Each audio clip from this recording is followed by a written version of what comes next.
আমরা এখন আছি তালসারি বিচে। অ্যাকচুয়ালি এটা আমি আগেও এসেছি, এই লোকেশনটা দেখেই বুঝতে পারলাম। সেই যখন ইউনিভার্সিটিতে পড়াকালীন এক্সকারশন এসেছিলাম তখন এই জায়গায় এসেছিলাম। স্যার এই জায়গায় বিচে একদম সমুদ্রে। এই তালসারি সি বিচটা একটা ছোট্ট মৎস্য বন্দর বলতে পারেন। এই যে বোটগুলো দেখা যাচ্ছে সেগুলোতেই এখানে মাছ ধরার কাজ করা হয়। আমার সালটা ঠিক মনে নেই, সেই 2011 কিংবা 12 সালে মাস্টার ডিগ্রি করার সময় এক্সকারশনে আমরা দীঘাতে এসেছিলাম। সে একই জায়গায় 2025 সালে আবার এলাম। যে সদ্য সমুদ্র থেকে তোলা তরতাজা মাছ, দেখতে সুন্দর না? মাছের ঝাল খেতে কিন্তু দারুণ লাগে, দারুণ লাগে। সাগরের মাছের একটি বৈশিষ্ট্য হলো যে প্রচণ্ড গন্ধ, ইলিশ মাছের মতো গন্ধ, ঠিক সেম গন্ধ এখানে লাগছে। এই তালসারি সি বিচের একটা বিশেষত্ব হলো এখানে সুবর্ণরেখা নদী বঙ্গোপসাগরে এসে মিশেছে, অর্থাৎ সুবর্ণরেখা নদীর মোহনা অঞ্চল এটি।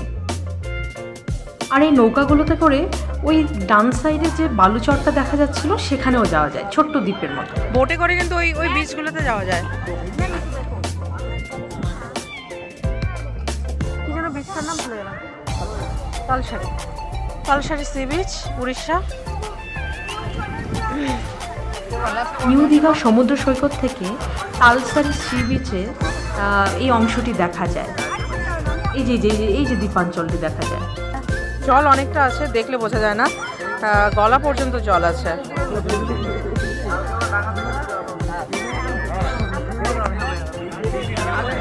তালসারি সি বিচে আছে, স্যান্ডিউন্স আছে জায়গায় জায়গায়।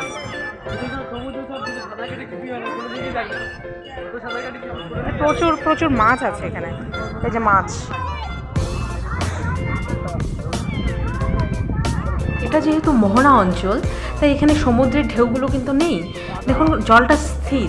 আর এই বুকডোবা জলে সাঁতার কাটতে ভীষণ মজা হবে। হ্যাঁ, আমার তো ভীষণ সাঁতার কাটতে ইচ্ছে করছিল, কিন্তু সেই উপায় তো আর নেই।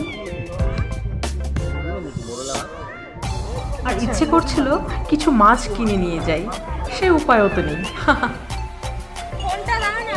সমুদ্রে তো আর নামতে পারলাম না, অর্থাৎ এই মোহনা অঞ্চলে তো নামতে পারলাম না, তাই সিঁড়ি দিয়েই একটু উপভোগ করি। সিঁড়ি দিয়ে নামলাম, বাতাসটা উপভোগ করে আবার উপরে উঠলাম।